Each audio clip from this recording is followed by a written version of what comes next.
Baby girl, have a seat. My Mother Knows by Irene Namubiru. How does it feel after you've written this kind of book? It feels like a very heavy load taken off my shoulders.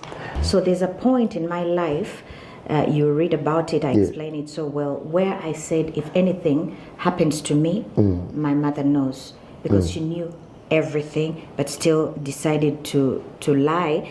I still protected her. I still thought, okay, if I don't talk, let people hate me for whatever, but I won't say the truth, because the truth about my mother is very embarrassing. Very embarrassing. I even hate to hear what people are going to say when I say the truth, how they're going to judge her, how they're going to criticize her. I would rather be hated for whatever they're saying than hear people criticize my mom. Mwebale kubanga mwekomeddeko ku Babinal's YouTube channel wanene we all about marriage, faith and motherhood. Yes, bagamba nti kyonna ekiba kyapeninze ku social media nga kikwatagana ku marriage, faith oba motherhood tuba tukijjayo ne tubeera nga tukyogerako oba nga wako kundowooza zaffe okubeera nga munange naffe kyewagala era nga tubamu nekyetuyiga tunagenda maaso mukwano nkujjukiza nti beera nga subscribinga ng'olikinga video eno era clickinga notification bell oba nga tonnaba notification bell ejja kuyambako nti buli kaseera wendeta video eyakabi ogenda kubeera nga gwe yennyini asooka okubeera nga ogirecevinga era nga oginnyonnyoka oba nga oli mupya mukwano yo welcome to Babinal's YouTube channel, subscribe era obeere nga weekumiddeko nnyo nnyini ddala. Kutandikirawo ddala katugendere tutandikende story ya Irene Namubiru etambula ku mitimbagano wano ne wali. Tino mukwano Irene Namubiru yavaayo n'awandika akatabo last week, I think around Thursday, yabeera nga atongoza akatabo ke bayise My Mother Knows. Yes, yagenda munne n'awandika akatabo kali no story ya mama wa Irene Namubiru ebadde nge kweri ku social media here and there. Abadde avaayo nayogerako mama we engeri gye yamuyisaamu ne bye yayitamu nga kwegamba nga akula. Kati bw'atyo Irene yavuddeyo mukwano n'abeera nga awandika akatabo n'akimakinga official akatabo n'akayita My Mother Knows. Kati no mukatabo kano mukwano Irene Namubiru agenze nayogera ebyama oba nayogera buli kimu kye yayitamu ekyamuluma mama we kye yakola nga akula nenga bwe kimanyi mu culture yaffe mu Uganda muno mukwano bagamba omuzadde tasobya. Kati muntandikwa Irene we yali ayogeranga kweno story, of course nga wayo hint some people could relate nga bagamba nange mama ngeno yampisa we bati kwegamba nga story tell in depth nga tell in detail nga abantu bamu kwegamba bali kusaidie nga bati bali kusaidie era nga obimanyi ebintu pe social media waneno mukwano wano byafulumiza akatabo abantu basoso manyi social media esooka ne receiving ekintu then ogenda olaba nga expanding nga twetwogerera controversies nyingi nnyo nyini ddala kigamba banange bantu abamu bagamba Irene exposing nnyo mama we oba omuzadde tasobya era nga statement weyogebwa oba nga bagamba oba yandikirese oba akoze bubi naye nga ye mukwano Irene yabadde amaliridde ng'agamba banange ekimala era masa omwalabye ng'agamba mbudo I felt like a heavy load coming off my shoulders. Kwegamba ye abadde nga yettise kino ekintu ebbanga ddene era nga gamba nange kambere nga netikula omugugu guno. Ne kati abantu abamu of course bavudde nga bagamba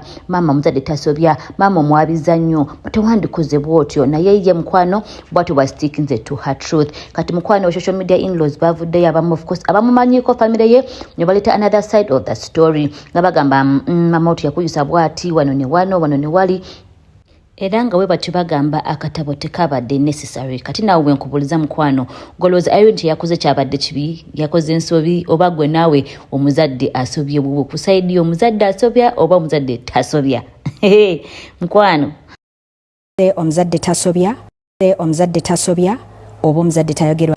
You cannot say omuzadde tasobya oba omuzadde tayogerwako nsobya as omuzadde because nino omwana wange wa myaka 20 if I do something wrong omwana wange alina okubwangamba nina okutula ne muwuliriza sisobola kuva buvyeri ne mulangira kino ne muvuma ne nkola ki without ever listening to them. Akwagala edije nga yakwagala nga yatoba Namubiru mukazi oyo nga atobye nammwe omwami we yaffe emyaka mingi nnyo mukazi nga atobye ne mu myaka gye egy'obukadde Namubiru emyaka gye egy'obukadde mb'okolwa akatabo Namubiru emirembe ogenda jjajjawa ku nsi kuno. Irene Namubiru yakoze akatabo n'awandika ku maama we aleme tusiriwalirako mwamamba munnange. Irene Namubiru tukoye ebizibu by'otukuba ebya maama wo buli ddakiika. Maama yankola kino, maama yankola nnyoko talinayo kirungi kye yali akoze gwa Irene Namubiru.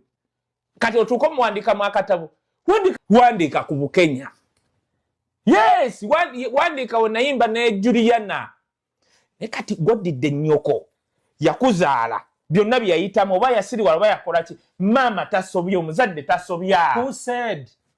Kati kankubuulire mutabani wa bakakalaamu wano ali mu America yabuuza mukulu tasobya who said bla bla bla bla abyogerere Uganda era abyogerako oli mama wa tiimu. Namubiru did her book launch, and her book is titled My Mother Knows, and we all know the story behind that, yes? And it sincerely, honestly baffles me to say that some people are bashing her. If you asked me, Irene's book is not even an attack. Her story is not an attack. If you ask me, I'll tell you, it's a mirror showing that people actually do experience trauma, depression, and pain in spaces they actually do glorify. Now, for example, if someone comes out to say, my mother did this and stuff, just because you had a perfect mother, it does not mean someone else had the same experience being a child to so and so. And if we truly care about, mental health, healing in the society, why would we then judge people for coming out to tell their truths? Let people tell their truths without even the fear of being judged and everything. But of course, people are always going to judge. Irene's story is hers alone, shaped by her childhood and the weight of her mother's actions. We didn't live through that with her. None of us was there. And we cannot simply dismiss that because it challenges our cultural idea of a perfect mom. It does not make sense. And don't get me wrong, because we do celebrate a lot of mothers worldwide, yeah? But there is more to motherhood than just childbirth. There is love, there is presence, there is responsibility all through these childhood stages of your child to finally becoming an adult. In this era, too many sons and daughters are suffering depression caused by toxic family dynamics. And yet, if they come out to speak, we shame them into silence, because in society, a mom is always perfect, a parent is perfect, and they cannot cause you any kind of depression. If anything, you just have to listen to whatever they're saying and follow whatever they tell you. But for Irene to come out and speak about that and actually even write a book should not be something that is an attack to anybody. It should be something for others who are out there facing the same challenges with their parents to learn from and not talk about it, heal from it, and yeah, that's it for me. Irene, I applaud you for that, and thank you so much for speaking about it, because I know there's thousands of people dealing with the same thing that you went through. So if anything, girl, kudos, and I hope you actually heal from that. Ebyakatabo byo birabika nga bikyagendera ddala era controversies zikyali nnyingi nnyo nyini ddala naye kiriwo nti akatabo kawandiikiddwa tekakyadda mabega era abantu bagenda kapurchasinga naye era katulabe ebinagenda mu maaso nga bi unfoldinga wano ku Babina's YouTube channel tujja batukuletera buli kimu ekigenda mu maaso step by step nga bwe kinaba kigenda mu maaso.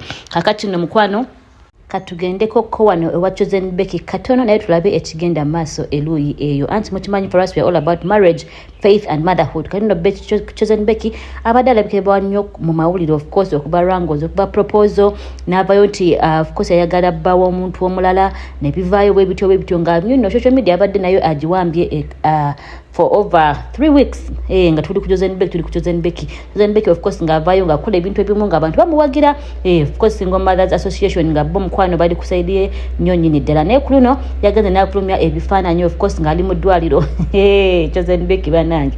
Chosen Becky again naifira mama we, of course mama we omuto bwatyo na posting and people sympathize with her ngamba yes sorry bambi buli kimwe kibadde kigenda maaso. Yes, abantu abamba badde kusaidia abadde bali kusaidia naye nga most people babadde kusaidia naye ku luno yagenze na posting nga ali mu ddwaliro nga abaana balwadde nga agamba banange can you imagine oli mu ddwaliro wekka naye nga tata w'abaana taliwo obanga ekintu ekituddemu wekka mukwano.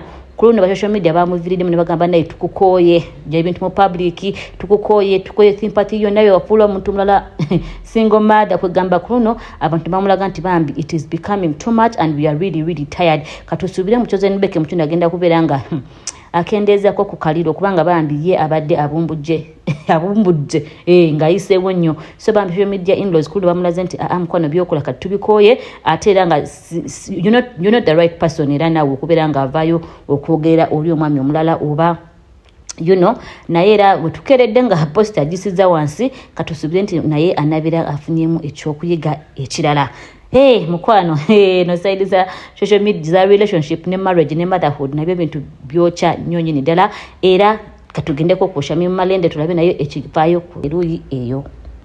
Anti in my last video twakomanga munange Honorable Shamim Malende avuddeyo ng'agamba bannange my social media handles have been hacked era ng'agezaako tukakasa mbu nno tebakyali together n'omwami we gwe babadde bawangaala naye ebbanga lyonna.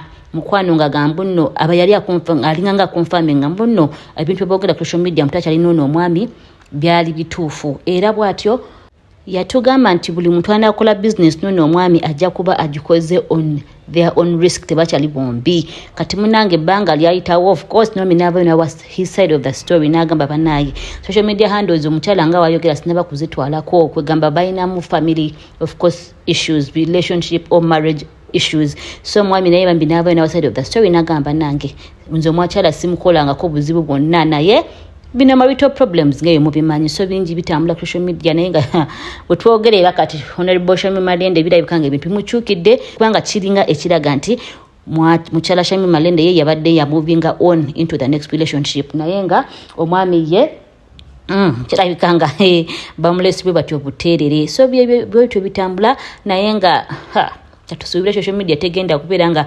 affecting of course bino emirimu gye parliament ne bino bye yeesimbyewo oba n'omwami akkirize nti kiwedde we move on kale tusabe nti wabeerewo obwenkanya between the both of them era bive mu mawulire kubanga muna ebintu by'obufumbo si birungi nnyo okubeera nga biri wano ate era nabo bennyini engeri gyali public figure ate uyo yesimbyo bigenda bimu affecting katusabe nti bagenda kukwataganya ebintu babye bulungi basobole okubeera nga munange bakivunuka kino na kino.